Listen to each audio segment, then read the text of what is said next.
श्री स्वामी समर्थ. काही लोक म्हणतात लक्ष्मी खूप चंचल आहे, ती स्थिर राहत नाही. असं नाहीये. ज्या घरात भगवान विष्णूची सेवा केली जाते, म्हणजे माता लक्ष्मीच्या पतीची सेवा, भगवान विष्णूची सेवा केली जाते, त्या घरात लक्ष्मी धावत येते. त्या घरात ती अखंड लक्ष्मी, स्थिर लक्ष्मी राहते.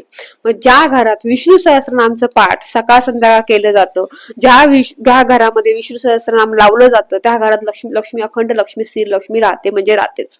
तुम्ही दिवसातून एकदा तरी विष्णू सहस्रनाम नक्की वाचत जावा. बघा, तुमच्या घरात अखंड लक्ष्मी, स्थिर लक्ष्मी राहील. पैसा तुमच्याकडे नेहमी राहील, काही अडचण येणार नाही.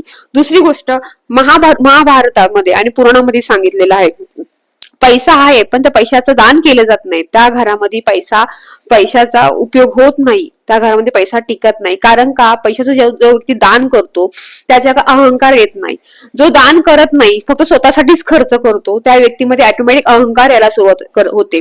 त्यामुळे दान केलं खूप महत्वाचं असतं. त्यामुळे तुम्ही प्रत्येक पौर्णिमेला कमी कमी 10 रुपये म्हणेल, 100 रुपये म्हणेल, 50 रुपये, यथाशक्ती जसं जमेल तसं तुम्ही दान धर्म करा. प्रत्येक पौर्णिमेला करा. बघा, तुमच्या घरात लक्ष्मी स्थिर राहणारच, म्हणजे राहणारच आहे.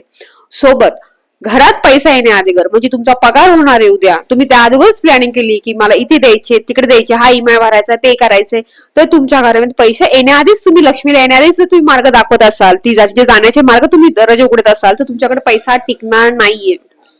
त्यामुळं कधीही पैसा येण्या अगोदर त्याची प्लॅनिंग करू नका. त्याचं तुम्हाला काय करायचंय काय नाही. जेव्हा लक्ष्मी तुमच्या घरात येईल, जेव्हा तुमच्या घरात पैसा येईल, तेव्हा कमीत कमी 24 तास तो पैसा तसा राहू द्या, आणि मग त्यानंतर तुम्हाला काय त्याचा खर्च करायचा असेल तो खर्च करा. पण कधीही तुमच्या घरात कोणतीही लक्ष्मी येऊ दे, म्हणजे तुमचा पगार, महिन्याचा पगार तो येतोच आपल्या प्रत्येकाच्या घरात, तो आला की त्यातले कमीत कमी 11 रुपये, 21 रुपये, 51 रुपये तुमच्या कुलदेवीच्या नावाने तुम्ही काढत जावा. तुमच्या घरात अखंड लक्ष्मी, श्री लक्ष्मी नक्की राहील.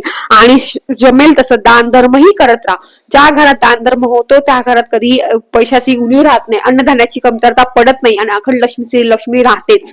कारण की जिथे दान धर्म होत नाही तिथं बोलतात ना, अहंकार येतो, अहमपणा येतो. अहमपणा आला की नाश सुरू होतोय. लक्षात ठेवा, अहंकार नाशाचं कारणच अहंकार आहे. त्यामुळं जिथे अहंकार आला तिथे नाशाची सुरुवात होते. त्यामुळे दान धर्म केला हा व्यक्ती खूप सौम्य आणि शांत असतो, त्याच्यामध्ये अहंकार नसतो. अशी तुम्ही लोक बघितले असेल, मोठी मोठी प्रतिष्ठित लोक जी आहेत ती खूप शांत, आणि त्यांच्यामध्ये अहंकार नसतो, कारण ते तेवढे दान धर्मही करतात, आणि तेवढे ते कष्ट करून आलेले असतात. त्यामुळं नेहमी दान धर्म करत यथाशक्ती करा. असं नाही की त्या लाखो करतात मग आपणही करायचं नाही. आपली जेवढी ऐपत आहे, आपली जेवढे आपण करू शकतो तेवढे दान धर्म नक्की करा. बघा, तुमच्या घरात अखंड लक्ष्मी, श्री लक्ष्मी नक्की राहील.